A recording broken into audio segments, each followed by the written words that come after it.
Welcome to Psalm 67. This one is an absolute gem. It's 7 verses long, but it really packs a punch, and I want it to hit home in our lives. Psalm 67 has this arrangement that I've laid out on the screen by trimming some of it away. Not probably a good thing to do, but I want you to see how this psalm kind of moves into the middle and then back out again. This is called a chiasm or a chiastic arrangement.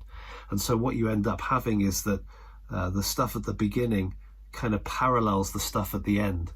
In this case, the giveaway is that verses 3 and 5 are identical to each other, which makes you start to wonder if maybe there's some repetition beginning and end, which there is, especially this language of blessing and the kind of on-earth purpose of the blessing. The real gold, I suppose, in a psalm arranged like this is that it points us to the middle of the psalm. It's saying to us, look, don't miss verse 4. Okay, so that's what we call a chiastic arrangement. But I want you to feel the psalm. So let's jump into it and just read it as it stands. So here we've got that first part. May God be gracious to us and bless us and make his face to shine upon us. Selah, that your way may be known on earth, your saving power among all nations. Notice here that the Selah is kind of interesting. It's not coming at the end of verse 2, but at the end of verse 1. It's almost like it's saying to us, don't miss as I establish something really significant in this psalm. And what's been established in verse 1, it's the idea of God being gracious to us and blessing us and making his face to shine upon us. That's kind of a triple layered reinforcement of God being good in our direction. But immediately verse 2 tells us there's a purpose to that. And the purpose to God blessing us is global. It's on earth, among all nations, the peoples, all the peoples, the nations, the peoples, the nations, and it carries on. God's goal in blessing his people is for that blessing to spill over and overflow and spread to the whole world. God's goal is global, and it really comes through in this psalm.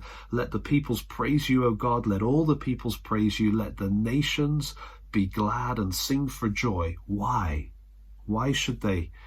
For you judge the peoples with equity and guide the nations upon earth. Pause and think about that. The nations should be celebrating. They should be delighted and singing for joy because of God's leadership. We're in a world of continual political turmoil, aren't we? There's something going on all over the world, politically and behind the scenes or whatever. Who's really in charge? Ultimately, it's God, and his in-chargeness is a good in-chargeness. The world needs to know that. They need to come to know how good it is to be under the rule of a God who blesses his people.